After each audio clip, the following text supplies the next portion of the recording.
আব্দুল্লাহ ইবনুল মুবারক তাহাজ্জুদের নামাজটুকুন আদায় করতেছে। আমার স্বামী নিচে দাঁড়ায় দাঁড়ায় আব্দুল্লাহ ইবনুল মুবারককে দেখে আর চোখের পানিটা ছেড়ে দিয়া কান্না করে আর ডেকে ডেকে বলে, আল্লাহ গো, আমি একজন কামড়, আমার বংশ পরিচয় নাই, আমার কোনো টাকা পয়সা নাই, আমি একজন গরিব মানুষ। ওগো আল্লাহ, দুনিয়ার মানুষগুলো আমাকে কামার কামার বলে বলে ডাকে। ওগো আল্লাহ, দুনিয়ার মানুষ আমাকে লোহার বলে বলে ডাকে। দুনিয়ার মানুষ আমাকে সম্মান দিতে চায় না। আয় আল্লাহ, আমি যদি আব্দুল্লাহ ইবনুল মুবারকের মতো ধনী হইতাম, আমি তো রিজিকের অন্বেষণ আমার করতে হইতো না। আমি যদি আব্দুল্লাহ ইবনুল মুবারকের মতো বড় একজন আলেম হইতাম, তাহলে আমি জানতাম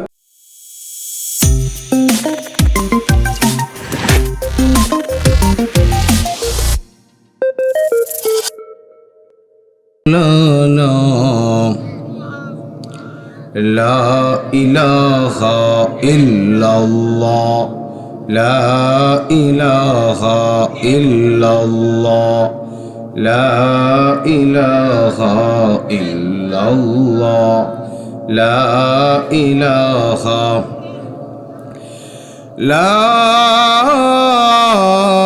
ইলাহা ইল্লাল্লাহু মুহাম্মাদুর রাসূলুল্লাহ সাল্লাল্লাহু আলাইহি ওয়াসাল্লাম। জিরোইন উত্তরপাড়া আল ফালাহ যুব সংগঠনের উদ্যোগে ওয়াজ ও দোয়ার মাহফিলের পরম শ্রদ্ধাভাজন সম্মানিত সভাপতি, দিগার জাতির শ্রেষ্ঠ সন্তান, যোগ্য বুজুর্গ মুআজ্জাজ মুকাররম হযরত উলামায়ে কেরাম ও অত্র এলাকার দিন দরদি ইসলাম প্রিয় মুসলমান ভাইরা, পর্দার আড়ালের অবস্থানরত শ্রদ্ধেয়া সম্মানিতা মা ও বোনেরা, বিশেষ করে আগামী দিনের জাতির কর্ণধার, জাতির রাহবার, জাতির ভবিষ্যৎ আমার সম্মানিত যুবক ভাইরা, শুরুতেই বিশ্বজগতের প্রতিপালক বিশ্ব মনিবের বিশ্ব দরবারে লাখ কোটি শুকরিয়া, যিনি অত্যন্ত দয়া করে মায়া করে ভালোবেসে গভীর রাত পর্যন্ত এই মাহফিলে আপনাকে আমাকে আসার বসার তৌফিকটুকুন দান করেছেন। সেই জন্য সেই মহান মনিবের দরবারে হৃদয়ের আওয়াজকে উঁচু করে বলিষ্ঠ আওয়াজে রাতের নিস্তব্ধতাকে ভঙ্গ করে দিয়ে সকলেই কালিমাতুশ শুকর আদায় করি, বলি আলহামদুলিল্লাহ। আমার ভাই, আমরা বড় ভাগ্যবান, আমরা বড় কপালওয়ালা, জীবিত উলামায়ে কেরামের সোহবতে আমরা আসতে পেরেছি। এমন একটি সময়ে আমরা উলামায়ে কেরামের সোহবতে এসেছি যখন গোটা পৃথিবীর মানচিত্রের ইতিহাস নিয়ে যদি আপনি আমি পর্যালোচনা করি, তাহলে দেখতে পারব গোটা পৃথিবীতে আজ মুসলমানরা নির্যাতিত, নিপীড়িত, পদধলিত, অপদস্থ। কি বলেন, কথা ঠিক কিনা? আজ পৃথিবীর যত জায়গায় তাকাবেন ততটি জায়গায় মুসলমানরা নির্যাতিত। আপনি যদি কাশ্মীরের দিকে তাকান, কাশ্মীরের মুসলমানরা নির্যাতিত। আপনি যদি মায়ানমারের দিকে তাকান, মায়ানমারের মুসলমানরা নির্যাতিত। আপনি যদি ফিলিস্তিনের দিকে তাকান, ফিলিস্তিনের নিরীহ মুসলমানরা নির্যাতিত। তারা আর্তনাদ করছে রব্বিকের দরবারে, সকল মুসলমানের দরবারে তারা আর্তনাদ করছে একটুকুন বাছার জন্যে। ও মুমিন মুসলমান, আজ থেকে 1450 বছর আগে আমার আর আপনার প্রিয়ারা নবী নবী মুহাম্মদুর রাসূলুল্লাহ সাল্লাল্লাহু আলাইহি ওয়াসাল্লাম বলেছিলেন, আল কুফরু মিল্লাতু ওয়াহিদা। পৃথিবীতে এমন একটি সময় আসবে যখন গোটা পৃথিবীর কুফফার শক্তিগুলো ঐক্যবদ্ধ হয়ে যাবে। তাদের একটাই টার্গেট, একটাই মিশন হবে, সেটি হবে এই পৃথিবী থেকে ইসলাম এবং মুসলমানদেরকে উৎখাত করে দেওয়া। তারই ধারাবাহিকতায় গোটা পৃথিবীর কুফফার শক্তিগুলো ঐক্যবদ্ধ হয়ে মায়ানমারের মুসলমানদের উপরে আক্রমণ করছে, চীনের উইঘুরের মুসলমানের উপরে আক্রমণ করছে। গোটা পৃথিবীর কুফফার শক্তি ঐক্যবদ্ধ হয়ে ফিলিস্তিনের মুসলমান নিরীহদেরকে মারতেছে। ওই বাতিল শক্তিগুলো যখন ঐক্যবদ্ধ হয়ে গেছে, ওই বাতিল শক্তির মোকাবেলায় মনে করতে হবে জিরুইন আল ফালা ইসলামী যুব সংঘের মাহফিলটুকুন একটা জিহাদের সমতুল্য। কথা বলেন ঠিক কিনা? সেই কথা যদি আমরা বিশ্বাস করি, মনোযোগ সহকারে অল্প কিছু সময় কোরআন এবং হাদিস থেকে আলোচনা শোনার নিয়ত করব। প্রিয় ভাই আমার, আমি আলোচনা যাওয়ার আগে আপনাদের কাছে দুটি আবদার করতে চাই। এক নাম্বার হলো, আমি যতক্ষণ কথা বলবো ততক্ষণ আপনারা আমার সঙ্গে একটু হা না বলবেন। রাজি আছেন ইনশাআল্লাহ? দুই নাম্বার, শুধু হা না বললে চলবে না, কারণ পরিস্থিতি যখন খারাপই হয়ে গিয়েছে, এই পরিস্থিতি মোকাবেলা করার জন্যে আমাদেরকে গর্জে হুঙ্কার দিতে হবে। মুসলমানদেরকে অস্ত্র শস্ত্র নিয়ে আমরা হুঙ্কার দেওয়ার জন্য বলি না, বরং মুসলমানদের একটা হাতিয়ার আছে। সেই হাতিয়ারটি হলো বদরের ময়দানে 313 জন সাহাবী হাজার বেঈমান কাফেরের মোকাবেলায় নারায়ে তাকবীর আল্লাহু আকবারের ধ্বনি দিয়ে বিজয় ছিনিয়ে নিয়ে এসেছিল। আমরা তো আমার ইবনুল খাত্তাবের ওই উত্তরসূরি, যে আমার ইবনুল খাত্তাব নারায়ে তাকবীর আল্লাহু আকবারের স্লোগান দিয়ে অর্ধ পৃথিবী শাসন করেছেন। আমরা তো খালিদ বিন ওয়ালিদের উত্তরসূরি, যে খালিদ বিন ওয়ালিদ উনি নারায়ে তাকবীর আল্লাহু আকবারের ধ্বনির মাধ্যমে গোটা পৃথিবী শাসন করেছেন। আজও যদি আমরা নারায়ে তাকবীর আল্লাহু আকবারের ধ্বনি উচ্চারণ করতে পারি, বাতিল শক্তিগুলো পালাতে বাধ্য হবে। কথা বলেন ঠিক কিনা? এই ইমান স্পিড রাখতে হবে। আমার দেশে অনেক সময় মাঝে মধ্যে অনেক পাবলিকরা বলে যে নারায়ে তাকবীর আল্লাহু আকবার স্লোগান এটা একটা দলীয় স্লোগান, এটা আপনি কেন দিবেন? প্রিয় ভাই, মনে রাখবেন, নারায়ে তাকবীর আল্লাহু আকবারের স্লোগান এটা কোনোদিন দলীয় স্লোগান হতে পারে না, বরং এটা মুমিন মুসলমানদের ইমানি স্লোগান। নারায়ে তাকবীর আল্লাহু আকবারের স্লোগান এটা এই দেশের সার্বভৌমত্ব রক্ষা করার স্লোগান। ফর এক্সাম্পল, আপনি যদি লক্ষ্য করেন তাহলে দেখতে পারবেন, গত কিছুদিন আগেও রৌমারীতে যখন কিছু হিন্দুত্ববাদীরা বিএসএফ এর সঙ্গে একাত্মতা ঘোষণা করে বাংলাদেশের জমি দখল করার জন্যে জয় শ্রীরামের স্লোগান দিয়ে দিয়ে আসছিল, তখন এ প্রান্ত থেকে বিজেপির সঙ্গে একাত্মতা পোষণ করে আমার বাঙালি মুসলমানেরা নারায়ে তাকবীর আল্লাহু আকবারের স্লোগান দেওয়ার কারণে ওই হিন্দুবাদীরা পালাতে বাধ্য হয়েছিল। কথা বলেন ঠিক কিনা? এই জন্য আমি বলবো, নারায়ে তাকবীর আল্লাহু আকবারের স্লোগান এটা আমাদের ইমানি স্লোগান, এটা আমাদের বড়ত্বের স্লোগান, এই দেশ রক্ষা করার স্লোগান, এটা কোনো দলীয় স্লোগান নয়। মাঝে মধ্যে নারায়ে তাকবীর আল্লাহু আকবারের স্লোগান দিতে হবে। রাজি আছেন ইনশাআল্লাহ? অপারেটর গেল কই? সাউন্ড আরেকটু বাড়াইতে হইব। গেল কই বেড়ায়? সাউন্ডটা আরেকটু বাড়াইতে হইব, একদম হিট। কারণ আমরা এখানে যারা আছি কেউ কি দুর্বল আছি ভাই? আমরা প্রত্যেকেই যুবক। মুরব্বীরা যারা আসছেন সবাই আজকের জন্য যুবক। বক্তা যেহেতু দাওয়াত দিচ্ছেন যুবক, আওয়াজও হতে হবে যুবকের মতো। কারণ আওয়াজ যদি ঠিকঠাক না দিতে পারেন তাহলে আপনার গলা চিপে ধরে বামপন্থীরা। এই জন্যে আপনি যদি ডানপন্থী হয়ে থাকেন, আপনাকে নারায়ে তাকবীর আল্লাহু আকবারের স্লোগান এবং বজ্রকণ্ঠে হুঙ্কার দিতে হবে। রাজি আছি ইনশাআল্লাহ? প্রিয় ভাই আমার, আমরা এখানে যারা আছি আমরা প্রত্যেকেই এতটুকুন অন্তরে অনুধাবন করি, এই পৃথিবীটা আমাদের আসল ঠিকানা নয়। এই পৃথিবী ছেড়ে আজ না হয় কাল আমাদেরকে চলে যেতেই হবে, সেটাই চরম বাস্তবতা। আমার চোখের সামনে আমার বাবা যেহেতু চলে গেছে, আমার মা যেহেতু চলে গেছে, আমার দাদা, পাড়া প্রতিবেশী, আত্মীয় স্বজনরা আমার চোখের সামনে যেহেতু চলে গেছে, আজ না হয় কাল আমাকেও চলে যেতে হবে, এটাই বাস্তবতা। কি এই রং তামাশার দুনিয়া, এই সুন্দর ভবন, এই সুন্দর চাকচিক্যময় জায়গা, সম্পদগুলো, ব্যাংক ব্যালেন্স সব কিছু রেখে আমাকে আজ না হয় কাল চলে যেতেই হবে। দুনিয়ার মুহে পড়ে, দুনিয়ার মায়ায় পড়ে, বিপিএল এর পাল্লায় পড়ে তোমার নিজের ইমানটুকুন বিক্রি করে দিচ্ছ। তুমি এদিক সেদিক ছুটে বেড়াচ্ছ, কোন জায়গায় গেলে শান্তি পাওয়া যায়, কোন জায়গায় গেলে আশ্রয় পাওয়া যায়, এই চিন্তা ফিকির তুমি করতেছো। ও প্রিয় ভাই, ও মুরব্বী বাবা, যুবক ভাই, ভালো করে মনে রাখেন, আজ না হয় কাল যখন আপনি কবরের জগতে চলে যাবেন, আল্লাহ তাআলা বলবেন, আমার মুমিন বান্দা যখন এই পৃথিবীতে আর নাই, আমি এই পৃথিবী আর রাখবো না। পৃথিবীটাকে আল্লাহ মেচা কার করে দিবেন। ধ্বংস করে দিবেন। মনে করেন পৃথিবী শেষ হওয়ার পরে আল্লাহ তাআলা আপনাকে আমাকে আবার উঠাবেন। ওই সময় যে উঠব সেটা হবে হাসরের মাঠে উঠা। হাসরের মাঠে আল্লাহ তাআলা আপনাকে আমাকে উঠিয়ে রব ওই দিন বিচার কার্যক্রম শুরু করে দিবেন। যার গুনাহের পাল্লা ভারী হবে আল্লাহ বলবেন হতচ্ছাড়ার দল আজকে জাহান্নামে চলে যা।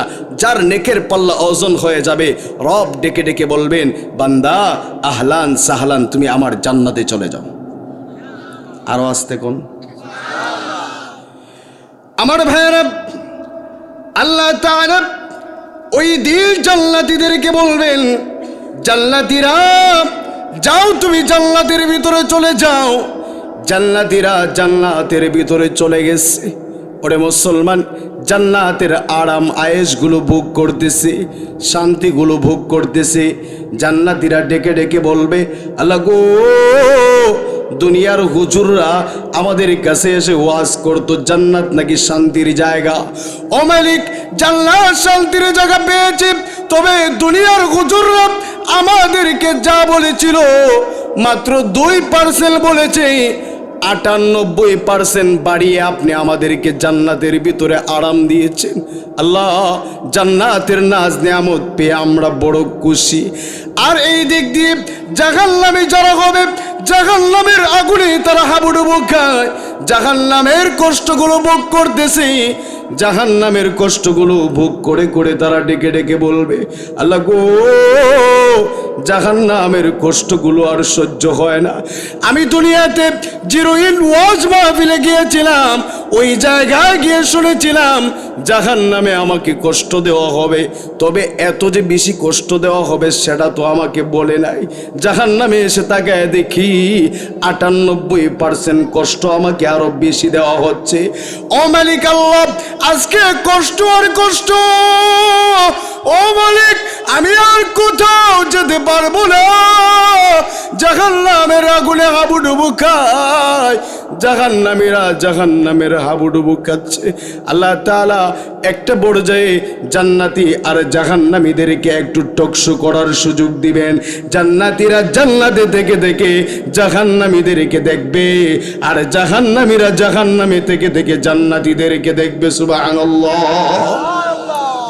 জান্নাতীরা জান্নাতে আছে, এমন টাইমে আল্লাহ কইব ও জান্নাতীরা, আমার জাহান্নামী যে বান্দাগুলো আছে ওই নাফরমানদেরকে তুমি একটু দেখো। কথাগুলো বুঝতেছেন? আমার বোঝা যায় ক্লিয়ার? জান্নাতীরা বলবে আল্লাহ ঠিক আছে, একটু দেখার সুযোগ করে দেন। আল্লাহ যখন দেখার সুযোগ করে দিলেন, দেখার সুযোগ করার দেওয়ার সাথে সাথে জান্নাতীরা জাহান্নামীদের দিকে তাকায়া দেখেই চিনে ফেলবে, আরে এই যে লোকটা জাহান্নামের আগুনে হাবুডুবু খাচ্ছে, এটা তো আমার কলিজার টুকরা বাবা। এই লোকটা যে জাহান্নামের আগুনে হাবুডুবু খাচ্ছে, এটা তো আমার আপন ভাই, এটা তো আমার কলিজার টুকরা বন্ধু। আরে এই মানুষগুলো আজকে জাহান্নামে চলে আসলো।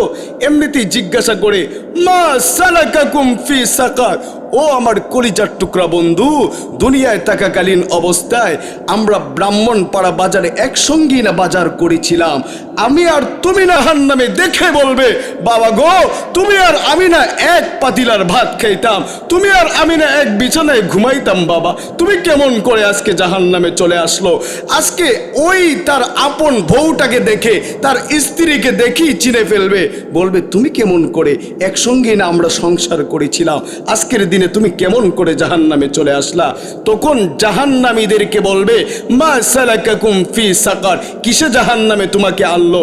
জাহান্নামীরা বলে আমরা একটা দুইটা কারণে জাহান্নামে আসি নাই, বরং 4-4টা কারণে জাহান্নামে আসছি। এখানে আমরা যারা আছি আজকে আমি আলোচনা অল্প সময় করব, তবে একটু এইখান থেকে আমরা প্রেসক্রিপশন নিয়ে যাব যে আমরা কি জান্নাতি না জাহান্নামী। আমরা নিজেদেরকে আজকে প্রশ্ন করব নিজেরাই। আমি আপনাকে বলবো না আপনি জাহান্নামী, এটা আমি বলবো না, তবে নিজেই নিজেকে প্রশ্ন করবেন যে আপনি কি জাহান্নামী নাকি জান্নাতি। আমার দেশে সুন্নি ওয়াহাবি নিয়ে মারামারি হয়, আমার দেশে আওয়ামী লীগ বিএনপি নিয়ে মারামারি হয়, কে নবীকে দাঁড়ায়া সালাম দিল, কে বৈশা সালাম দিল, এগুলো নিয়ে মারামারি হয়। আরে মিয়া, একটাবার কি তুমি নিজেকে প্রশ্ন করলা না এগুলো কি আমাকে কবরে জিজ্ঞাসা করবে? একটাবার কি নিজেকে প্রশ্ন করলা না যে আমি নিজেকে জান্নাতি করে উপযোগী বানাতে পেরেছি কিনা, আমি কি জান্নাতে যেতে পারবো কিনা? একটাবার নিজেকে তো প্রশ্ন করলেন না। কিন্তু আপনি দেখা যায় সুন্নি নিয়া ওয়াহাবি নিয়া মারামারি করে সমাজটাকে নষ্ট করে দিয়েছেন। আওয়ামী লীগ বিএনপি নিয়ে মারামারি করে সমাজ নষ্ট করে দিয়েছেন। কত কিছুই নিয়ে মারামারি করে সমাজ নষ্ট করে দিলেন। বাবা, একটাবার তো নিজেকে প্রশ্ন করার দরকার ছিল, আমি কি জান্নাতি হতে পেরেছি নাকি জাহান্নামী হতে পেরেছি? নিজেকে প্রশ্ন করার দরকার ছিল কি ছিল না? এ মুসলমান, জান্নাতীরা বলে কিসের জন্য তুমি জাহান্নামে আসলা? জাহান্নামীরা কই একটা দুইটা কারণে জাহান্নামে আসি নাই, বরং চারটা কারণে জাহান্নামে আসছি। ও যুবক ভাই, মুরব্বী বাবা, একটু নিজেদের সঙ্গে মিলান। এক নম্বরে তারা বলে ক্বালু লাম নাকু মিনাল মুসাল্লিন। দুনিয়ায় থাকাকালীন অবস্থায় আমি মুসল্লি ছিলাম না, আমি নামাজি ছিলাম না। মসজিদের মিনার থেকে মুয়াজ্জিন আমাকে 5 বেলা ডাক দিয়েছিল, একটা বারের জন্য আমি মসজিদে যাই নাই। আমি মসজিদের সামন দিক দিয়ে ঠিকঠাক হেঁটে গেছি, একটা বারের জন্য আমি মসজিদে নামাজের জন্য যাই নাই। রব আল্লাহর কদমে আমি একটা সাজদাও দেই নাই, এই জন্যে আজকে আমি জাহান্নামে চলে আসছি। ও যুবক ভাই, মুরব্বী বাবা, আমি আপনাদেরকে বলি, ও কলিজার টুকরা মা বোনেরা, মাইকের আওয়াজ কানে যায় শুনে নেন গো মা। আপনি কি 5 ওয়াক্ত নামাজ পড়েন কিনা? আপনি কি কন্টিনিউ 5 ওয়াক্ত নামাজ পড়েন কিনা? নিজেকে নিজে প্রশ্ন করেন মা।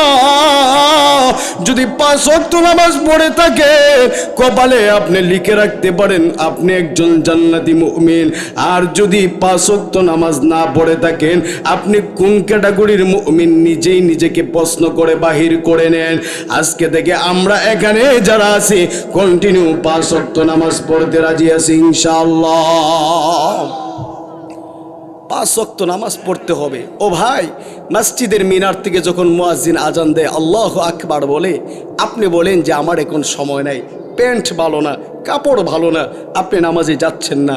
মনে রাখবেন, আপনার বন্ধুই যদি এখন মিস কল দেয়, জিএফ যদি মিস কল দেয়, তখন আপনি 50 টাকা 100 টাকা মোবাইলে ব্যালেন্স ঢুকানোর জন্যে বারেশ্বর যান, না হলে ব্রাহ্মণপাড়া যান, টাকা ঢুকিয়ে তারপরে আপনি ফোনের রিপ্লে করেন। ও যুবক ভাই, মুরব্বী বাবা, একটাবার তো রব আল্লাহ যে ডাক দিল, ওই রবের দিকে তো আপনি মিস কল যে রব দিল, রব যে বারবার আপনাকে ডাকলো হাইয়া আলাস সালাহ হাইয়া আলাল ফালাহ বলে, একটাবার তো আপনি রবের দিকে ফিরে গেলেন না। আপনি কি জানেন, আপনি যখন ফজরের নামাজটা না পড়ে ঘর থেকে বাহির হন, তখন রাস্তার যে কুকুরগুলো আছে, ওই কুকুরগুলো আল্লাহকে ডেকে ডেকে বলবে, রব মালিক, এই সকাল টাইমে আমি কোনো বেনামাজির চেহারা দেখতে চাই না। রাস্তার কুকুর, নিকৃষ্ট কুকুর ডেকে ডেকে আল্লাহকে বলে, আমি কোনো বেনামাজিকে দেখতে চাই না মালিক সকাল টাইমে। আপনি যখন রাস্তা দিয়ে হেঁটে হেঁটে যান, রাস্তার এই জমিনটা, এই মাটিটুকুন আল্লাহকে ডেকে ডেকে বলে, আল্লাহ গো, এমন একটা মানুষ আমার উপর দিয়ে হেঁটে হেঁটে যাচ্ছে, যেই নাফরমানটুকুন ফজরে আপনাকে সেজদা দেয় নাই। আল্লাহ, আমি জমিনকে একটু অনুমতি দেন না, আমি জমিনটা একটু ফেটে চৌচির হয়ে যায়, যাতে করে আমি তাকে আমার ভিতরে গ্রাস করে ফেলতে পারি। আল্লাহ জমিনকে ডেকে ডেকে বলেন, জমিন আমার বান্দা ফজর পড়ে নাই তো কি হয়েছে, আমার বান্দা জোহর পড়বে, তুমি কিন্তু গ্রাস করতে যেও না।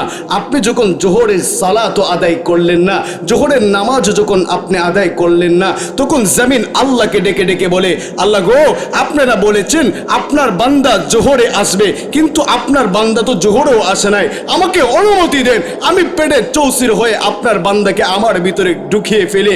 তখন আল্লাহ ডেকে ডেকে বলেন, ও জমিন, আমার বান্দা জোহরে আসে নাই তো কি হয়েছে, আমার বান্দা আসরে আসবে। আমার বান্দা যখন আসরেও যায় নাই, রব ডেকে ডেকে বলেন, জমিন, তুমি কিন্তু আমার বান্দার সঙ্গে খারাপ আচরণ কইরো না, আমার বান্দা মাগরিবে আসবে, আপনি মাগরিবেও যান না। রব ডেকে ডেকে বলেন, এশাতে আসবে, আপনি এশার নামাজেও যান না। তখন জমিন আল্লাহর সঙ্গে কথা বলে, আল্লাহ বলেন, জমিন, আমার বান্দার সঙ্গে খারাপ আচরণ করিও না, আমার বান্দা শুক্রবারেও কিন্তু আসবে।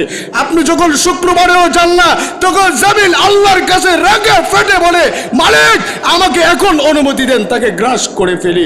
আল্লাহ বলেন, আমার বান্দাকে গ্রাস করতে যাও না, আমার বান্দা মৃত্যুর আগে হলেও আমার কাছে ফেরত আসবে। আরো জোরে কন্যা সুবহানাল্লাহ। এ মুসলমান, আর কত সুযোগ চান আপনি? আর কত সুযোগ চান? এখন যদি মালাকুল মাউত চলে আসে, আর যদি এখন মারা যান রে বাবা, আমল নামা যদি তালাশ করে দেখা হয়, আপনি জোহরের নামাজটা পড়েন নাই, আসরও পড়েন নাই, মাগরিব পড়েন নাই, এসব পড়েন নাই, ঠিকানাটা তো ডাইরেক্ট জাহান্নামে হয়ে যাবে।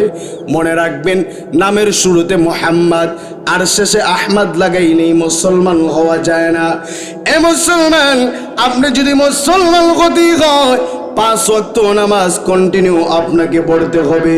যদি কন্টিনিউ 5 ওয়াক্ত নামাজ আপনি ঠিকঠাক পড়তে পারেন, তাহলেই তো আপনাকে মুসলমান বলা যায়। আল্লাহর বান্দা, ভালো করে শুনেন, আজকে আমাদের সমাজের মানুষগুলো এমন হয়ে দাঁড়িয়েছে, ফজর চলে যায়, জোহর চলে যায়, সপ্তাহ কি সপ্তাহ চলে যায়, একটাবার অন্তরে অনুশোচনা আসে না, আহারে আমি ফজর পড়লাম না, জোহর পড়লাম না, আজকে একটা সপ্তাহ হয়ে গেল আমি নামাজ পড়তে পারলাম না, অনুশোচনা আসে না। আগেকার যুগের মুসলমানেরা এমন ছিল, যদি সে তাকবিরে উলা ছুটে যাইতো, জামাত ছুটে যাইতো, সে আক্ষেপ করতে করতে কান্না করে করে আল্লাহর কাছে মাফ চাইতো। একটু লক্ষ্য করে দেখেন, আপনি আর আমি বলকের বাদশা ইব্রাহিম বিন আদগামের নাম সবাই কম বেশি শুনেছি। ইব্রাহিম বিন আদগাম একদিন আসরের নামাজটা আদায় করে মসজিদ থেকে বাহির হয়ে যাচ্ছে, এমনিতে গ্রাম্য একজন লোক খুবই চালাক, সে দৌড়ে আসছে ইব্রাহিম বিন আদগামের কাছে এসে বলে, আল্লাহর বান্দা, আপনারা কি আসরের জামাতটা পরে ফেলেছেন কিনা?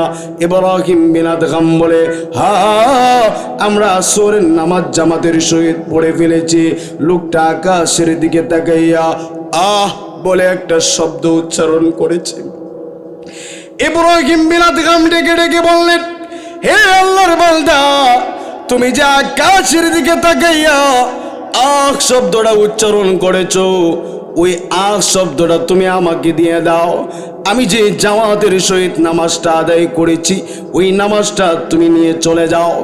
গ্রাম্য লোক চালাক বেশি, ডেকে ডেকে বলে, ও ইব্রাহিম বিন আদগাম, একই কথা আপনি আমাকে বললেন, আমি কেন আপনার জামাতের সহিতটা নামাজ নিয়ে যাব? আমি নামাজ পাই নাই, আমার অন্তরে বড় ব্যথা, কষ্ট, জামাতটা পড়তে পারলাম না। জানেননি গো, আজকে অনেক দিন হয়ে যায় আমি কোনোদিন জামাত বেঁধে রেখে নামাজ আদায় করি না, কিন্তু আজকে এমন একটা সিচুয়েশনে পড়ে গেছিলাম, যেই কারণে আমার জামাতটা ছুটে গেছে, জামাত পড়তে পারি নাই। ইব্রাহিম বিন আদগাম ডেকে ডেকে বললেন, হে আল্লাহর বান্দা, তুমি যে জামাত পাও নাই, জামাতের মহব্বত নিয়া আকাশের দিকে তাকাইয়া আহ শব্দটা উচ্চারণ করেছো, ওই আহ শব্দটা আল্লাহর কাছে এত পছন্দ হয়েছে, আল্লাহর 7 আসমান ভেদ করে আল্লাহর আরশে আজিম পর্যন্ত তোমার আহ চলে গেছে। চিন্তা করেন, জামাত পায় নাই, একটু পড়ে তো পড়ে নিতে পারে, জামাত পায় নাই, আফসুস করতে করতে শেষ। কতজন পাবলিক এমন আছেন বলেন, জামাত পড়তে পারেন নাই, আফসুস করেছেন। আপনার তো অবস্থা এমন হয়ে গেছে, সপ্তাহ চলে যায়, মাস চলে যায়, বছর চলে যায়, তারপরেও আপনি মসজিদে আসতে চান না। যুবক ভাই, মুরব্বী বাবা, নামাজবিহীন আপনার আমার কোনো পরিচয় নাই, নামাজ আপনাকে আমাকে পড়তেই হবে, এটা বাধ্যতামূলক। এ মুসলমান, আরেকটি উদাহরণ দিই, আপনি আর আমি আব্দুল্লাহ ইবনুল মুবারকের নাম শুনেছি, যুগের এক শ্রেষ্ঠ আলেম আব্দুল্লাহ ইবনুল মুবারক। উনি এত বড় একজন আলেম, আপনি যদি হাদিসের সনদ বর্ণনা করতে যান, তাহলে আব্দুল্লাহ ইবনুল মুবারককে টাচ করে তারপরে যেতে হবে। অর্থাৎ আলেমের চৌরাস্তায় যিনি বসে আছেন, উনি আব্দুল্লাহ ইবনুল মুবারক। ওই আব্দুল্লাহ ইবনুল মুবারক উনি যখন ইন্তেকাল করলেন, ইন্তেকালের পরে উনার এক বন্ধু রাতের অন্ধকারে স্বপ্ন দেখে আব্দুল্লাহ ইবনুল মুবারক আল্লাহর তরি জান্নাতের ভিতরে ঘোরাফেরা করে। বাবা রে বাবা, বুঝা যায় আপনারা সবাই জান্নাত এমনিতেই গিয়া রইছেন। সুবহানাল্লাহর আওয়াজে বোঝা যায় আর কি, জোরে বল না সুবহানাল্লাহ। ওই লোকটা জান্নাতে। এমনি বন্ধু জিজ্ঞাসা করে, আব্দুল্লাহ ইবনুল মোবারক, আল্লাহ তোমারে বড় জান্নাতটা উপহার দিছে, খুব ভালো আচরণ করছে তাই না? আব্দুল্লাহ ইবনুল মোবারক বলেন, হ্যাঁ, আমার মালিক আমার সঙ্গে খুব ভালো ব্যবহার করেছে, আমাকে জান্নাত উপহার দিছে। তবে শোনো, আল্লাহ তাআলা আমাদের বাড়ির পিছনে যে একটা কামার ব্যক্তি আছে, ওই ব্যক্তির সঙ্গেও ভালো ব্যবহার করেছে এবং বড় একটা জান্নাত উপহার দিছে। কাকে বলছে? কামার। কামার কামার বুঝেননি? কে? দা কুড়াল লোহা বডি যে বানায়, ওই বেড়া জান্নাতে গেছে গা। এমনিতেই ওই লোকটার ঘুম ভেঙে গেছে, বন্ধুর ঘুম ভাঙছে। সকালবেলা ওইটা দৌড় দিছে কামারের বাড়িতে, গিয়া দেখি কামারের ছোট্ট বাচ্চাগুলো খেলাধুলা করে। এই কামারের ছোট্ট বাচ্চারা, তোর সঙ্গে আমার কথা, এদিকে আয় বেটা। তাড়াতাড়ি যখন আসলো, বলতেছি তোমার বাবার এমন কি আমল যে আমলের কারণে আল্লাহ জান্নাত দিছে? আমি জানি না, তবে আমার মা বলতে পারে। যাও না, তোমার মাকে একটু পর্দার আড়ালে আসার জন্য বলো, আমি তোমার মায়ের সঙ্গে একটু কথা বলি। ওই মহিলা পর্দার আড়ালে আসার পরে জিজ্ঞাসা করে, আল্লাহর বান্দি গো, একটু বলো না আপনার স্বামীর এমন কি আমল যে আমলের কারণে আল্লাহ তোমার স্বামীকে বড় জান্নাতটা উপহার দিছে, একটু বলেন না। মহিলা বলে, জানি না আমি। স্বাভাবিকই তো জানা যাওয়ার কথা। কিছুক্ষণ বারবার পিরাপিরি করার পরে মহিলা বলে, আমি আমার স্বামীর দুইটা আমল জানি, যে দুইটা আমলের জন্য মনে হয় মালিক তাকে জান্নাত উপহার দিছে। সুবহানাল্লাহ বলবেন না? আমার ভাইয়ারা, একটু লক্ষ্য করে দেখেন, ওই কামারের স্ত্রী ডেকে ডেকে বলে, হে আল্লাহর বলতে,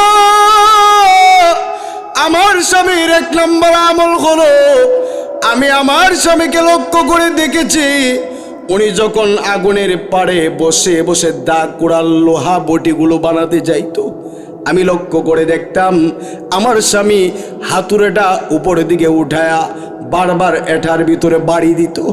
একটা পর্যায়ে আমি লক্ষ্য করে দেখেছি, মসজিদের মিনার থেকে যখন আল্লাহু আকবার ধ্বনি আসতো, আমার স্বামী মাথার উপরের হাতুড়েটা মাথার থেকে পিছনে ফালায়া দৌড়িয়া তাড়াতাড়ি করে মসজিদের ভিতরে চলে যাইতো। কাজ ফালায় কই যাইতো? মসজিদে। তার কাছে আল্লাহু আকবারের ধ্বনির দাম আছে, তার কাছে মসজিদের মুয়াজ্জিনের আজানের দাম আছে, কিন্তু আমাদের বাঙালি মুসলমানের কাছে আজানের দাম নাই, আল্লাহু আকবারের দাম নাই। এই জন্যে আমার দেশে মাঝে মধ্যে কিছু উল্লুক্কা পাঠা, তারা কিনা এই দেশে আদালতে লিগাল নোটিশ পাঠায় যে আজানের ধ্বনি শুনলে আমাদের কানে জ্বালাপালা শুরু হয়, আজানের স্লোগানটাকে বন্ধ করে দাও।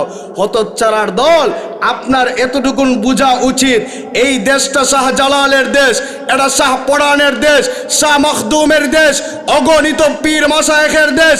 এই দেশে সূর্য উঠে আল্লাহু আকবারের স্লোগানের মাধ্যমে, এই দেশে সূর্য অস্ত যায় আল্লাহু আকবারের স্লোগানের মাধ্যমে। এই দেশের কৃষক মাঝি মাল্লারা ঘর থেকে বাহির হয় আল্লাহু আকবারের স্লোগান শুনে, আবার ঘরে ফেরত আসে আল্লাহু আকবারের স্লোগান শুনে। অতএব এই দেশ থেকে আল্লাহু আকবারের স্লোগান বন্ধ করা যাবে না। আল্লাহু আকবার, আল্লাহু আকবার। ঘরে ঘরে জালো, হুঁশিয়ার সাবধান, ইসলামের শত্রুরা। এই জন্য আমি বলি, এই দেশ যতদিন থাকবে, এই দেশে আল্লাহু আকবারের ধ্বনি থাকবে। পৃথিবীর সব মুছা সম্ভব, তবে আল্লাহু আকবারের স্লোগান মুছা সম্ভব না। কথা বলেন ঠিক কিনা? এ মুসলমান, ওই মহিলা ডেকে ডেকে বলে, এক নম্বর আমল হলো, আমি আমার স্বামীকে দেখেছি, আমার স্বামী কোনোদিন আজান হয়ে যাওয়ার পরে আর কাজ করে নাই, মসজিদে চলে গেছে। দুই নম্বর আমল হলো, আমি আমার স্বামীকে লক্ষ্য করে দেখেছি, আমার স্বামী যখন রাতের অন্ধকারে আমার সঙ্গে ঘুমাতে যাইতো, ঘুমানোর পরে আমি তাকায় দেখেছি, হঠাৎ করে আমি লক্ষ্য করে দেখি আমার স্বামী আমার পাশে নাই। আমি চিন্তায় বিভোর হয়ে গেলাম, আরে আমার স্বামীটা কোথায় গেল? টেনশন পেরেশানি করে করে আমি যখন আমার ঘর থেকে বাহির হয়ে গেলাম, ঘর থেকে বাহির হয়ে গিয়ে তাকে দেখি আমার স্বামী যুগের শ্রেষ্ঠ আলেম আব্দুল্লাহ ইবনুল মুবারকের বাড়ির সামনে গিয়া দাঁড়ায় আছে। বাড়ির সামনে দাঁড়ায়া আব্দুল্লাহ ইবনুল মুবারককে লক্ষ্য করে কান্না করতেছে। তাকায় দেখি ছাদের উপরে দাঁড়ায় আব্দুল্লাহ ইবনুল মুবারক তাহাজ্জুদের নামাজটুকুন আদায় করতেছে। আমার স্বামী নিচে দাঁড়ায় আব্দুল্লাহ ইবনুল মুবারককে দেখে আর চোখের পানিটা ছেড়ে দিয়া কান্না করে আর ডেকে বলে, আল্লাহ গো, আমি একজন কামড়, আমার বংশ পরিচয় নাই, আমার কোনো টাকা পয়সা নাই, আমি একজন গরিব মানুষ। ওগো আল্লাহ, দুনিয়ার মানুষগুলো আমাকে কামার বলে ডাকে। ওগো আল্লাহ, দুনিয়ার মানুষ আমাকে লোহার বলে ডাকে। দুনিয়ার মানুষ আমাকে সম্মান দিতে চায় না। আয় আল্লাহ, আমি যদি আব্দুল্লাহ ইবনুল মুবারকের মতো ধনী হইতাম, আমি তো রিজিকের অন্বেষণ আমার করতে হইতো না। আমি যদি আব্দুল্লাহ ইবনুল মুবারকের মতো বড় একজন আলেম হইতাম, তাহলে আমি জানতাম। আসার 2 নম্বর কারণ হলো দুনিয়ায় থাকাকালীন অবস্থায় ওয়ালাম নাকুন নুতঈমুল মিসকিন, দুনিয়ায় থাকাকালীন অবস্থায় আমরা গরিব মিসকিন অসহায়দের দিকে তাকাইতাম না। গরিবরা খাইলো কি খাইলো না একটাবার আমরা খোঁজখবর নিতাম না। আমার পাশের ঘরের ভাইটা সে ভালো খাবার খেতে পারলো কি পারলো না, একটাবারের জন্য আমি খোঁজখবর নেই নাই। আমার আত্মীয় পাড়া প্রতিবেশী অনেকে আছে, তারা খেতে পারলো কি পারলো না, আমি একটাবারের জন্য খোঁজখবর নেই নাই। আল্লাহর বান্দা, আমার কাছে কত মানুষ অসহায়রা এসে হাত বাড়িয়ে দিয়েছিল, আমি একটাবারের জন্য তাকে খাবার দেই নাই। খাবার না দেওয়ার কারণে আজকে আমি জাহান্নামের ভিতরে চলে আসছি। এবার ক্যাটাগরি আপনি নিজে নির্ণয় করেন, আপনি কি গরিবদেরকে খাবার দেন কি দেন না? যদি দিয়ে থাকেন কপালে লিখে রাখতে পারেন আপনি একজন জান্নাতি মুমিন। সুবহানাল্লাহ। কি খাওয়াইব কোন? আপনাদের এলাকাতে 3 দিন 40 খাওয়ায়নি, কথা বলেন, খাওয়ায় না? 3 দিন 40 দিন দেখবেন এলাকার যত লিডার নেতা মাতব্বর আছে ওইগুলোরে দাওয়াত দেয়। পাশের বাড়ি গরিব মিসকিন অসহায় আছে, হতচ্ছাড়ার দল একটাবার তাকে দাওয়াত দেয় না। ফর এক্সাম্পল, আরও আছে বিয়ের অনুষ্ঠানে বড় লোক দেখে দাওয়াত দেয়। কে 5,000, 10,000, 1,000 টাকা দিতে পারবে, ওই পাবলিকদেরকে দেখে দাওয়াত দেয়। কিন্তু তার আপন চাচতো ভাই পাশের বাড়িতে আছে, একটাবার সে খেলো কি খেলো না, দাওয়াত দিল কি দিল না, এই খোঁজ খবর নেওয়ার প্রয়োজনটা পর্যন্ত মনে করে না। কথা বলেন ঠিক কিনা? কি হবে? আপনি বলেন, আমার বাবার জন্য আমি আজকে 3 দিন আর খতম করাচ্ছি, 40 আর খতম করাচ্ছি, আজকে আমার বাবার নামে 40টা গরু দিয়ে আমি খতম পড়াচ্ছি, পড়িয়ে আমি দোয়া করাইতেছি, অথচ আপনি গরিব কাউকে দাওয়াত দেন নাই, এমপি মন্ত্রীকে দাওয়াত দিয়ে খাবার খাওয়াচ্ছেন। মনে রাখবেন, ওই এমপি মন্ত্রীরা খাবার খেতে পারবে ঠিক, আপনার বাবার 1 ইঞ্চি জায়গাও জান্নাত হবে না, বরং আরো জাহান্নামী হবে। কথা বলেন ঠিক কিনা?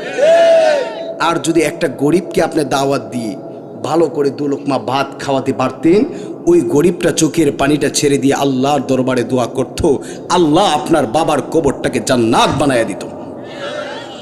তো আমরা আজকে থেকে নিয়ত এটাই পাক্কা যে কোনোদিন আর বড় লোকদেরকে খাওয়া, হেবাটা এমনি খাইতে পারে না? প্রতিদিন গরুর গোস্ত ওই ব্যক্তি খায়, প্রতিদিন ভালো খাবার ওই ব্যক্তি খায়।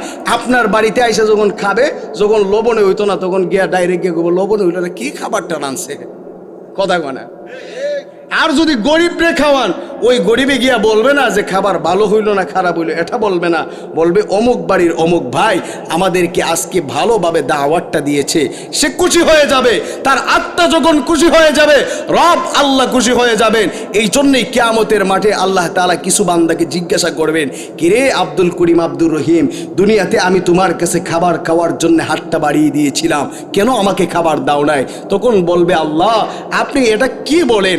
আপনি যদি আমার কাছে হাত বাড়ায় চাইতেন, আমি তো আমার কলিজাটা আপনাকে দিয়ে দিতাম।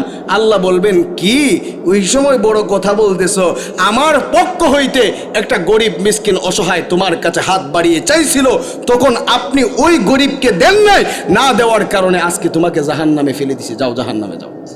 নাউজুবিল্লাহ পড়বেন না? এ মুসলমান কি জাগাও না ভাই, একটু সামনে আসেন আর একটু জিকির করেন, লা ইলাহা ইল্লাল্লাহ। একটু সামনে আসেন, একটু সামনে আসেন, লা ইলাহা ইল্লাল্লাহ, লা ইলাহা ইল্লাল্লাহ, লা ইলাহা ইল্লাল্লাহ, লা ইলাহা ইল্লাল্লাহ, লা ইলাহা ইল্লাল্লাহ, লা ইলাহা, লা ইলাহা ইল্লাল্লাহ, লা ইলাহা ইল্লাল্লাহ, লা ইলাহা, লা ইলাহা ইল্লাল্লাহ, মুহাম্মাদুর রাসূলুল্লাহ সাল্লাল্লাহু আলাইহি ওয়াসাল্লাম। খারাপ লাগতেছে ভাই, আর একটু সময় বসা যাবে না ইনশাআল্লাহ।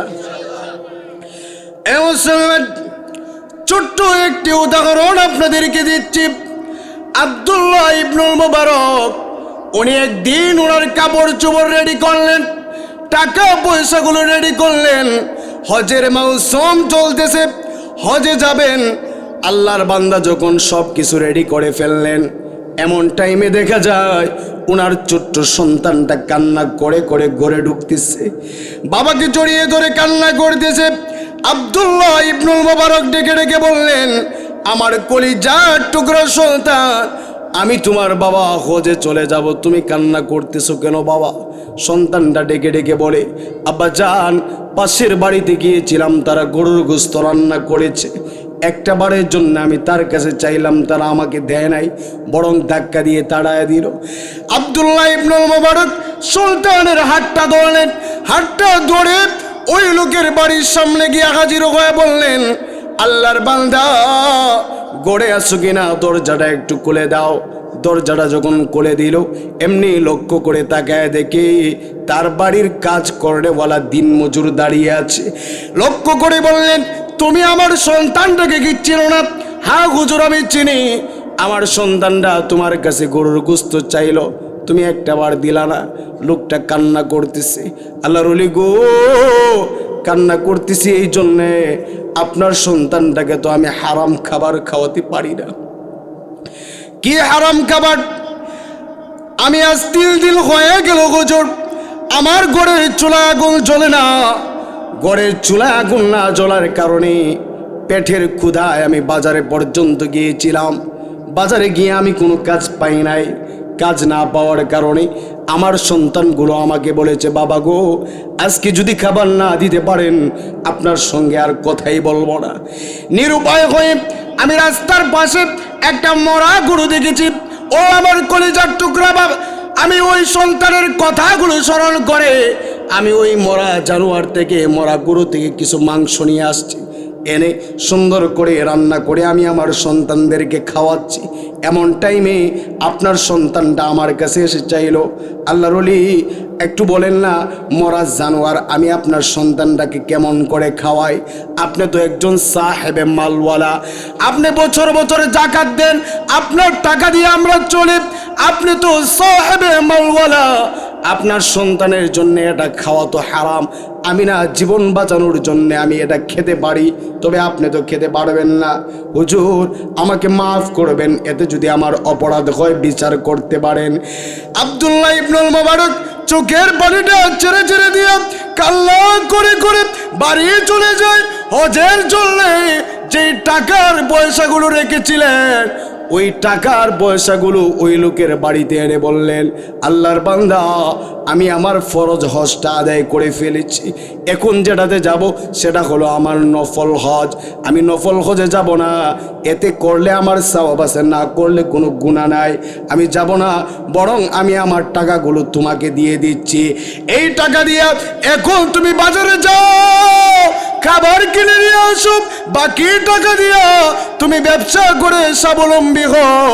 আল্লাহর বান্দা, তোমার হাতে পায়ে ধরে আমি রিকোয়েস্ট করি, কাল কঠিন কিয়ামতের ময়দানে তুমি আল্লাহর দরবারে গিয়ে বইল না আমি আব্দুল্লাহ ইবনুল মুবারকের পাশের বাড়ির লোক, আমি 3 দিন না খেয়েছিলাম, আব্দুল্লাহ ইবনুল মুবারক কোনো খোঁজ খবর নেই না।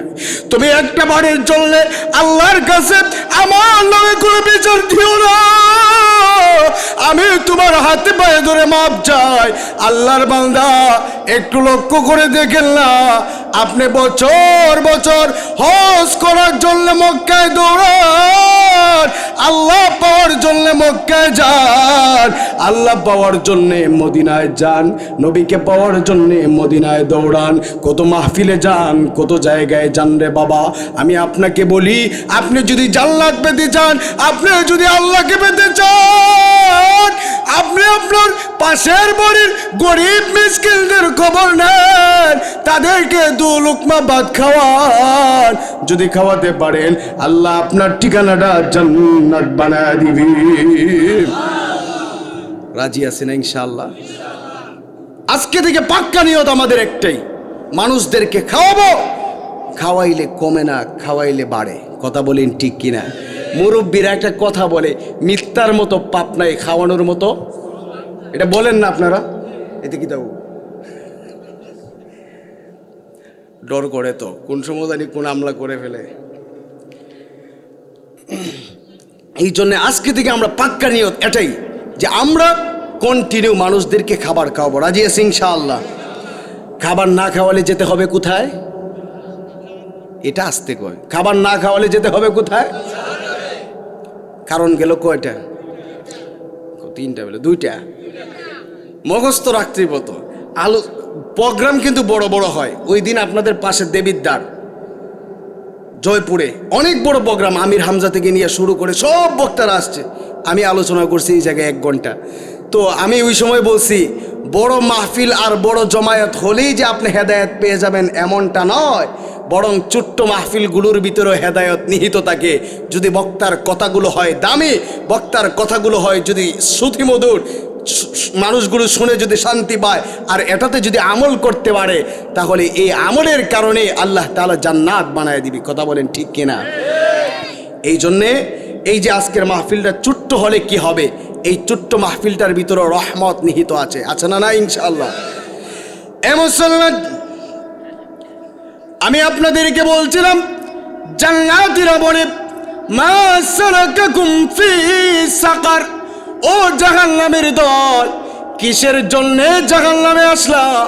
জাহান্নামীরা কয়, আমরা 4 কারণে জাহান্নামে আসছি। 3 নাম্বার কারণ হলো, দুনিয়ায় থাকাকালীন অবস্থায় আমরা মানুষের গীবাত পরনিন্দা করতাম, একজন আরেকজনের বদনাম গিয়ে গিয়ে বলতাম, চায়ের স্টলে বসে বসে আমরা মানুষের নামে মিথ্যা কথাগুলো বলতাম, তহমত দিতাম, অমুক মেয়ে অমুক ছেলে কি করলো না করলো এগুলো নিয়ে কথা বলতাম। মানুষের গীবাত পরনিন্দা করার কারণে আজকে আমরা জাহান্নামে চলে আসছি। ও যুবক ভাই, মুরব্বী বাবা, নিজের খেয়ে অন্যের গুণগান গাওয়ার কোনো দরকার নাই, বরং নিজের চরকায় যদি নিজে তেল দিতে পারি, সফলতার দ্বার পর্যন্ত আল্লাহ পৌঁছায় দিবে। কথা বলেন ঠিক কিনা? আমার দেশের পাবলিকগুলো হলো এমন, চায়ের স্টলে বসে 5 টাকা দামের চা লয়, নিচে হলো টেবিল ভাঙ্গা, ভাঙ্গা টেবিলে 5 টাকা দামের চা, 2.5 টাকা দামের সিগারেট নিয়ে ওই জায়গায় বসে বসে মাঝে মধ্যে ডোনাল্ড ট্রাম্পকে জ্ঞান দে, রাষ্ট্রটা এভাবে না চালায় যদি ওইভাবে চালাইতো ভালো হইতো। হেতে আছে ভাঙ্গা চেয়ার বুয়া, এতে জ্ঞান দে ওই রাজপ্রসাদ। এরকম পাবলিক মনে হয় আপনাদের জিরোইন নাই?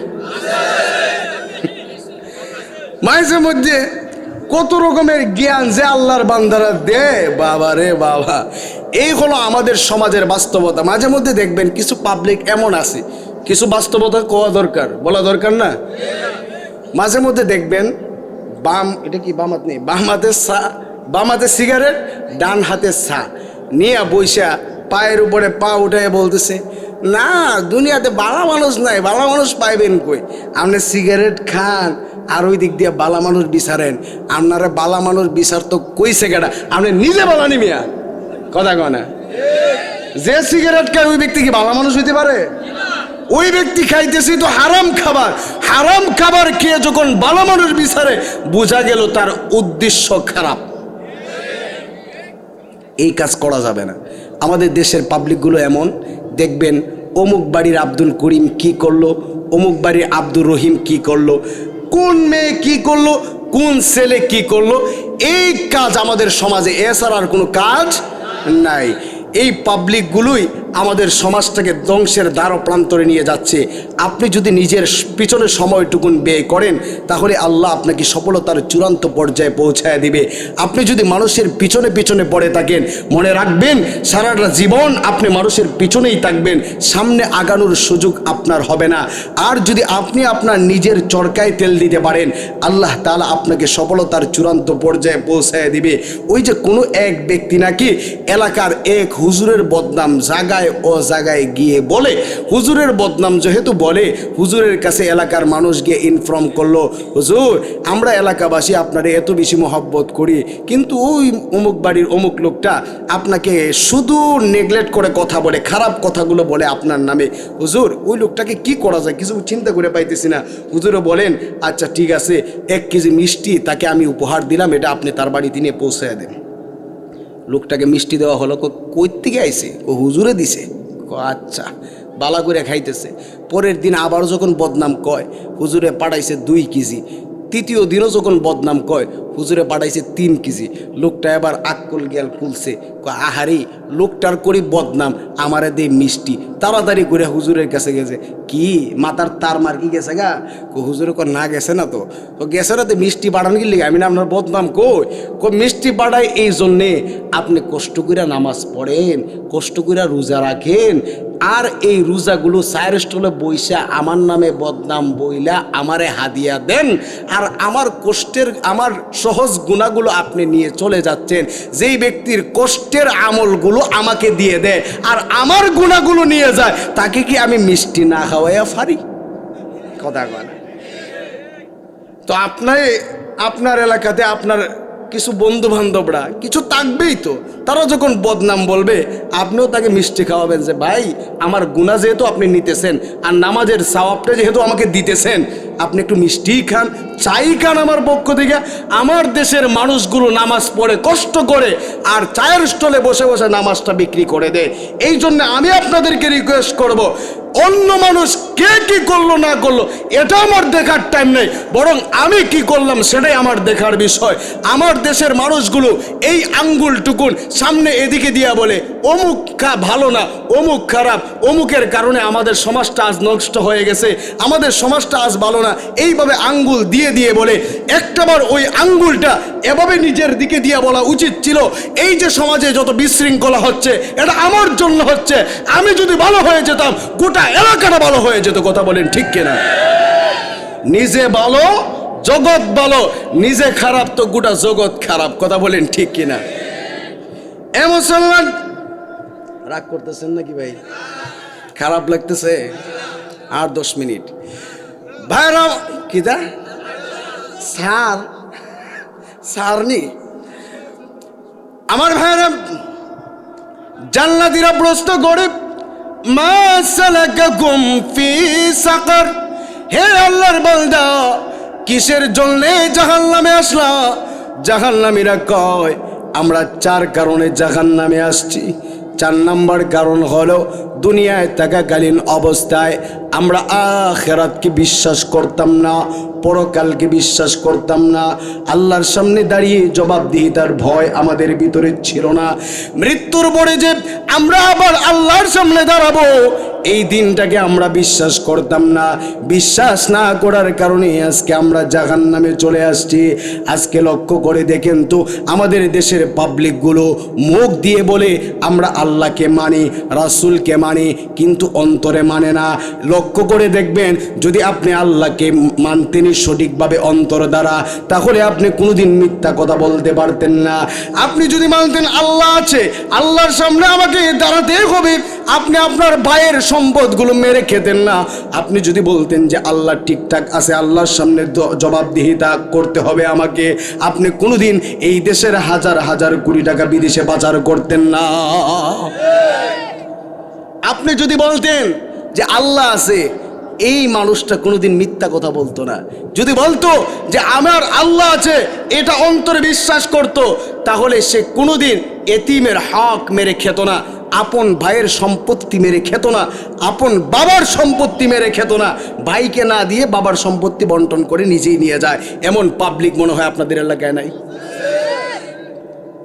আপনি এতিমের সম্পদ মেরে খাচ্ছেন, আপনি অমুক তমুকের জায়গা দখল করে নিয়ে গেছেন, আপনি বিচার ব্যবস্থা মিথ্যার উপরে কায়েম করে মানুষদেরকে ফাঁসির কাস্টে ঝুলন্ত করেছেন। প্রতিটি কাজের জন্য আল্লাহর সামনে জবাবদিহিতার ভয় যদি আপনার ভিতরে থাকতই, আল্লাহর কসম আপনি কোনোদিন খারাপ কাজের ভিতরে যাইতেন না। কথা বলেন ঠিক কিনা? আমার দেশের মানুষগুলো মুখে বলে এক, কাজে কর্মে আরেক। আপনার অন্তরে যদি ঈমান থাকে, নিজেকে নিজে প্রশ্ন করবেন যে আল্লাহ আছে, আল্লাহ আছে, এটা যদি আপনার অন্তরে ঠিকঠাক থাকে, ওই ব্যক্তি কোনোদিন ফজরের নামাজ বাদ দিতে পারে না। আপনার অন্তরে যদি থাকে আমার আল্লাহ আছে, উনার সামনে আমাকে জবাবদিহিতা করতে হবে, তাহলে আপনি কোনোদিন মিথ্যা কথা বলতে পারেন না। আপনি যদি বলেন যে আমার আল্লাহ আছে, আল্লাহর সামনে আমাকে জবাবদিহিতা করতে হবে, আপনি কোনোদিন আপনার ভাইয়ের হক মেরে খেতেন না। আপনি যদি বলেন যে আমার আল্লাহ আছে, আমার আল্লাহর সামনে আমাকে জবাবদিহিতা করতে হবে, তাহলে আপনি কোনোদিন ওজনে কম দিতেন না। আপনি যদি বলতেন যে আমার আল্লাহ আছে, এটা অন্তরে বিশ্বাস করেন, তাহলে আপনি সমাজের মানুষের নামে নামে মিথ্যা তহমত রটাতেন না, একজন আরেকজনের গীবাত করতেন না, পরনিন্দা করতেন না, মানুষের খারাপই চাইতেন না। যদি আল্লাহ আছে এটা বিশ্বাস করতেন, তাহলে আপনি এই দেশের হাজার হাজার কোটি টাকা বিদেশের মাটিতে পাচার করতেন না। এটা করে কি করে না? শুধু একজন না সবাই? যারাই আজ অবধি আসছে সবাই এই উল্টা পাল্টাগুলো করছে। শুধুমাত্র বলির পাটা হলো আমরা মোল্লারা, আমরা হুজুররা হলাম বলির ফাটা। আর স্বাধীনতার পর থেকে যারাই আসছে তারাই আমাদেরকে এক তো বলছে রাজাকার, আর এক তো বলছে জঙ্গি। এরকম বলি কি বলে নাই? মাদ্রাসা আছে আপনাদের পাশে, এটা কি মাদ্রাসা বলে? হাফিজিয়া মাদ্রাসা। আল্লাহর কসম, এটা কোরআন শরীফ আমার হাতে আছে। আপনি এই হাফিজি মাদ্রাসায় কোনোদিন দেখেছেন সন্ত্রাস আর জঙ্গি দেখেছেন? কোনোদিন দেখেন নাই। মাদ্রাসাগুলোতে সন্ত্রাস আর জঙ্গির প্রজনন কেন্দ্র হয় না, এখানে কোনোদিন জঙ্গিবাদের আশ্রয়দাতা হয় না। এই মাদ্রাসাগুলো হলো ইলমে শিক্ষা অর্জন করার জায়গা। কিন্তু আমার দেশে প্রায় সময়ই বলা হয় যে মাদ্রাসার মোল্লারা হলো সন্ত্রাস আর জঙ্গি। আমি আল্লাহর কোরআন হাতে নিয়ে বলতেছি, ও যুবক ভাই, মুরব্বী বাবা, একটু লক্ষ্য করে দেখেন, স্বাধীনতার ইতিহাসের পরে বঙ্গবন্ধু শেখ মুজিবুর রহমানকে নির্মমভাবে সপরিবারে হত্যা করা হয়েছে। বঙ্গবন্ধু হত্যার পিছনে বাংলাদেশের কোনো আলেমের সম্পৃক্ততা পাওয়া যায়নি। আপনি দেখেন, স্বাধীনতার ইতিহাসের পরে শহীদ প্রেসিডেন্ট জিয়াউর রহমানকে হত্যা করা হয়েছে। জিয়াউর রহমান হত্যার পিছনে বাংলাদেশের কোনো আলেমের সম্পৃক্ততা পাওয়া যায়নি। বাংলাদেশে নারায়ণগঞ্জ 7 মার্ডার হয়েছে, 7 মার্ডারের সঙ্গে বাংলাদেশের কোনো আলেমের সম্পৃক্ততা পাওয়া যায়নি। হোলি আর্টিজানের ঘটনা ঘটেছে গুলশানে, ওই জায়গায় কোনো আলেমের সম্পৃক্ততা পাওয়া যায়নি। বরগুনাতে মিন্নি হত্যাকাণ্ড হয়েছে, ওই জায়গায় কোনো আলেমের সম্পৃক্ততা পাওয়া যায়নি। আপনি সিলেটে লক্ষ্য করলে দেখবেন বদরুল খাদিজাকে কুপিয়েছে, ওই জায়গায় কোনো আলেমের সম্পৃক্ততা পাওয়া যায়নি। আপনি যদি লক্ষ্য করেন তাহলে দেখতে পারবেন এই দেশে শেয়ার বাজার ডাকাতি হয়েছে, সোনালী ব্যাংক ডাকাতি হয়েছে, এই দেশের হাজার হাজার কোটি টাকা এই দেশ থেকে বিদেশের মাটিতে পাচার করে দেওয়া হয়েছে। কোনোদিন কোনো জায়গায় বাংলাদেশের কোনো আলেমের নাম আসে নাই, বরং তোমরা যারা আমাদেরকে জঙ্গি আর সন্ত্রাস বলো, তোমরাই এই কেলেঙ্কারিগুলো করো। কথা বলেন ঠিক কিনা? দোষ দেয় আমগুড়ে, কাজ করে তারা। উদাহরণ হলো এমন, এই যে আমাদের 32টা দাঁতের ভিতরে আছে জিহ্বা, এই জিহ্বা যদি সামনের দিকে আসতে চায়, সামনের দাঁতগুলো কয় বাবা পিছনে যাও, পিছনে গেলে তো আর জায়গায় নাই। ডানে যদি যায় কয় এইদিকে যা, এদিকে গেলে এদিকে ডাক মারে ওই দিকে যাও। জিহ্বা যাবে কোথায়? দেখবেন মানুষ বৃদ্ধ হয়ে গেলে দাঁত একটা একটা করে ভেঙ্গে টিকি পড়ে যায়, জিহ্বা কিন্তু স্ট্রেট দাঁড়ায় থাকে। তোমরা যারা আমাদেরকে সন্ত্রাস আর জঙ্গিবাদ বলে বলে গালি দাও, তোমরা যারা আমাদেরকে রাজাকার বলে বলে গালি দাও, মনে রাখবা দাঁত একটা একটা করে ভেঙ্গে পড়ে যায়, জিহ্বা কিন্তু আজীবন থেকে যায়, জিহ্বা কোনোদিন ভেঙ্গে পড়ে না। কথা বলেন ঠিক কিনা? বাংলার আলেম উলামারা স্বাধীনতার ইতিহাসের আগে থেকেও ছিল, আজও আছে, ভবিষ্যতেও থাকবে, জিহ্বার মতো স্টেট দাঁড়িয়ে থাকবে। এই জন্য আমি আপনাদেরকে বলবো, মন ঘাবড়াবার কোনো প্রশ্ন নাই। আমি কোনো দলীয় হুজুর না, আমি আসছি কোরআন সুন্নাহর কথা বলার জন্যে। তবে আমাকে কোনো কথা বললে মেনে নিতে পারবো। কোরআন সুন্নাহর বিরুদ্ধে কথা বলতে যায়েন না, ইসলামের বিরুদ্ধে কথা বলতে যায়েন না। বাংলার মুসলমানেরা কোনোদিন সেটা মানতে পারে না। কথা বলেন ঠিক কিনা?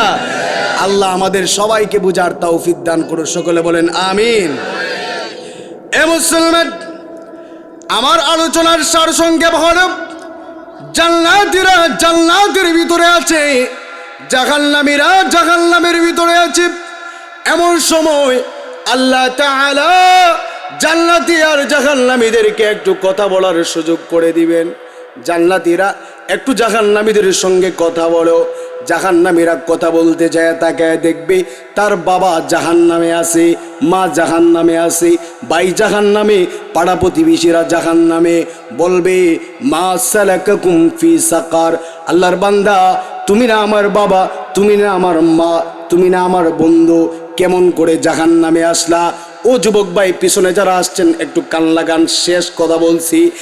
ওই সময় জান্নাতীরা যখন প্রশ্ন করবে, জাহান্নামীরা ডেকে ডেকে বলবে আমরা জাহান্নামে আসার চারটি কারণ।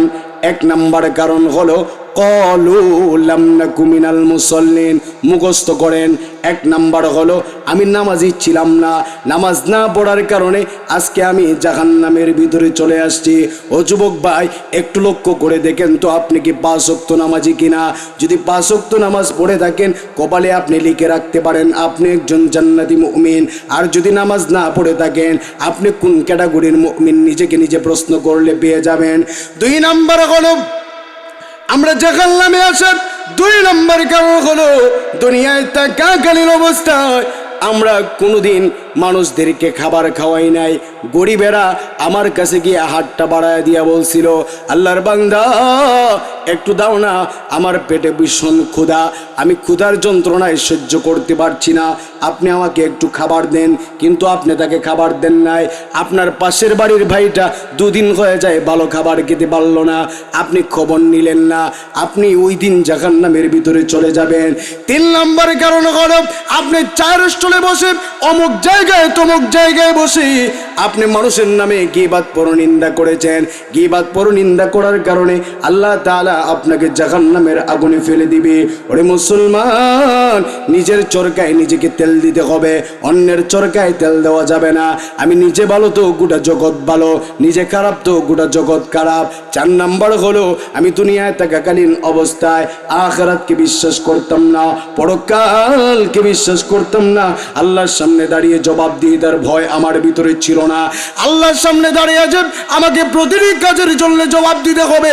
আমি অন্যায়ভাবে কত মানুষকে মারলাম, অন্যায়ভাবে কত মানুষকে আমি ফাঁসি দিলাম, অন্যায়ভাবে কত মানুষের ঘর বাড়ি কেড়ে নিলাম। এইগুলোর জন্য আমি আল্লাহর সামনে দাঁড়িয়ে জবাব দিতে হবে। ওই দিনটাকে আমি ভুলে গিয়েছিলাম, এই জন্যে আজকে আমি জাহান্নামের ভিতরে চলে আসছি। ও যুবক ভাই, মুরব্বী বাবা, শেষ কথা হলো আপনি যদি 4টি কাজ মানেন, আপনি একজন জান্নাতি মুমিন হিসাবে নিজেকে প্রতিষ্ঠিত করতে পারবেন। আর যদি এই 4টি কাজ মানতে না পারেন, আপনি জাহান্নামী হয়ে যাবেন বাবা। এই জন্যে আমরা সবাই আজকে দোয়া করব, আমরা সবাই জান্নাতে যেতে চাই। কথা বলেন ঠিক কিনা? আমরা সবাই জান্নাতে যেতে চাই, কেউ জাহান্নামে যেতে চাই না। এই জন্যে শেষ একটা ফিনিশিং হলো, আগামী যখনই আমরা আমাদের দেশে কোনো সরকার নির্বাচিত করব, সেই সরকারকে আমরা বলবো, ভাই দুনিয়ার যত তন্ত্রমন্ত্র আছে সব তো দেখছি, ভাই আপনি একটু আল্লাহর কোরআনের শাসনটা কায়েম করেন, বেশি লাগবে না, মাত্র 4-5টা আইন অন্তত বাস্তবায়ন করেন। পুরো কোরআন তো আপনি বাস্তবায়ন করবেন না আমি জানি, তবে আপনি 4-5টা আইন বাস্তবায়ন করেন। এর ভিতরে একটা আইন হলো আপনি আদাল ইনসাফ ভিত্তিক একটা রাষ্ট্র প্রতিষ্ঠা করেন, যেই রাষ্ট্রের ভিতরে কোনো বৈষম্য থাকবে না, যেই রাষ্ট্রের ভিতরে আমার ভাই বিনা অপরাধে 17 বছর জেলখানায় থাকবে না। লুৎফুজ্জামান বাবরের মতো একজন মানুষ, সে কিনা 17 বছর বিনা অপরাধে জেলখানায় ছিল, ওই লুৎফুজ্জামান বাবর যখন বাহির হলো, তাকে সবাই বলতেছে যে আপনার কি অপরাধ? কয় আমাকে আদালত খালাস দিছে, আমার কোনো অপরাধ নাই, আপনি এখন তার 17 বছর ফিরিয়ে দেন। আপনি তো পারবেন না। বিডিআর বিদ্রোহের ভিতরে 11 বছর পরে 12 বছর পরে আজকে অনেকে রিলিজ পাচ্ছে, সে মুক্তি পাচ্ছে, আপনি তার 11 বছর ফিরিয়ে দেন, আপনি তো তার 11 বছর ফিরিয়ে দিতে পারবেন না। এই জন্য আমি বলবো আদল ভিত্তিক, ইনসাফ ভিত্তিক রাষ্ট্র প্রতিষ্ঠা করেন, তাহলে আপনার এই সমাজের ভিতরে কেউ বিনা অপরাধে জেলে থাকবে না। কথা বলেন ঠিক কিনা? চুরির বিচারটা একটু কায়েম করেন। কি বিচার? চুরি করলে হাত কেটে দেন, এটা কায়েম করেন। আপনি যদি বাংলাদেশে 4-5টা চোরকে বাইতুল মুকাররমের সামনে দাঁড় করিয়ে তাদের হাত টুকুন কেটে দিতে পারেন, বাংলাদেশ থেকে এমনিতেই চুরি বন্ধ হয়ে যাবে। কথা বলেন ঠিক কিনা? এটা তো পারেন না। উল্টা পাল্টা যত আইন আছে ওই আইন পাশ করে, এই আইন পাশ করেন, কয়েকটা আইন পাশ করেন, দেখবেন দেশ আলিফের মতো সুযোগ হয়ে যাবে। কথা বলেন ঠিক কিনা? আর আমাদের দেশের বিচার ব্যবস্থা হলো স্বজনপ্রীতি। আমি চেয়ারম্যান, আমার নাতির গোড়ের ফতির হের গোড়ের হেরও যদি কোনো বিচার আসে, হেও মাফ, কোনো বিচার নাই। কিন্তু গরিব মানুষ কোনো দোষ করলে, নিরীহ মানুষ কোনো দোষ করলে গলা চেপে ধরে। কথা বলেন ঠিক কিনা? এমন ছোট্ট একটি উদাহরণ আপনাদেরকে দিচ্ছি। আল্লাহর হাবিব বিশ্ব নবী সাল্লাল্লাহু আলাইহি ওনার বংশের একজন মহিলা চুরির ভিতরে ধরা যখন পড়ে গেল, রাসূলের কাছে খবর গেল। আল্লাহ রসুল বললেন, আমার মহিলা, আমার বংশের মহিলার যখন চুরির ভিতরে ধরা পড়েছে, আগামীকাল তার বিচার করা হবে, তার হাতটা কেটে দেওয়া হবে। মসজিদের সামনে অনেক পেটে পড়লেন রাসূল, সাহাবায়ে কেরামদেরকে ডাকলেন, আমার সাহাবীরা কে কোথায় আছো? তোমরা আমার কাছে আসো। আজকে আমার হুসামা ইবনে যায়েদ, হুসামা আমার কাছে এই কথা বলার সাহসটা কেমন করে পাইলো? নিশ্চয়ই তোমরা শিখিয়ে দিয়েছো। আমার হুসামা এই কথা বলার সাহস তো পাওয়ার কথা না। তোমরা জানো নি এই যে মহিলা ফাতেমা, তাফসীরের কিতাবে আসছে, হাদিসের কিতাবে আসছে, ওই মহিলার নামও ছিল ফাতেমা। আল্লাহ রসুল বলেন, আগেকার যুগের মানুষেরা বিচার মোকদ্দমা সঠিকভাবে না করার কারণে তারা নিজেরা কোনো দোষ করলে ওই বিচারটুকুন তারা করতে যেত না, নিজেরা মাফ করে দিত। গরিবেরা কোনো দোষ করলে, সাধারণ পাবলিক কোনো দোষ করলে এটার বিচার ঠিকঠাক তারা করত। এই জন্য তাদের অধপতন হয়েছে, তাদের রাষ্ট্র নষ্ট হয়ে গিয়েছে, তারা ক্ষমতায় চিরকাল থাকতে পারে নাই। মনে রাখবা, আজকে যদি আমার বংশের মহিলা ফাতেমা চুরিতে ধরা না পড়ে, আমার কলিজার টুকরা মেয়েও ফাতেমা যদি চুরিতে ধরা পড়তো, আমি বিশ্ব নবী আমার নিজের মেয়ের হাতটা আমি কেটে দিতাম। রাসূল বলেন স্বজন প্রীতি করা যাবে না। এই আইনটা অন্তত বাস্তবায়ন করেন। আপনি যদি এই আইনগুলো বাস্তবায়ন করতে পারেন, আল্লাহর কসম, স্বাধীনতার পর থেকেই আমরা বলি সোনার বাংলাদেশ, সোনার বাংলাদেশ। এই কয়েকটা আইন বাস্তবায়ন করেন, ইনশাআল্লাহ বাংলাদেশ সোনার বাংলাদেশে রূপান্তরিত হবে। আমরা এই বাংলাদেশ আল্লাহর কোরআনের আদল ইনসাফ ভিত্তিক চলুক, এটা চাই কি চাই না? আর একটু জোরে বলেন, চাই কি চাই না? তাহলে আগামীর বাংলাদেশ হবে কোরআনের বাংলাদেশ, আগামীর বাংলাদেশ হবে ইসলামের বাংলাদেশ। এই জন্যে আমরা তরুণরা, মুরব্বীরা যা করার লাগে তাই করব। আমরা আগামীতে অন্য কোনো তন্ত্রমন্ত্র চাই না, বরং আল্লাহর এই কোরআনকে ক্ষমতায় দেখতে চাই। কথা বলেন ঠিক কিনা?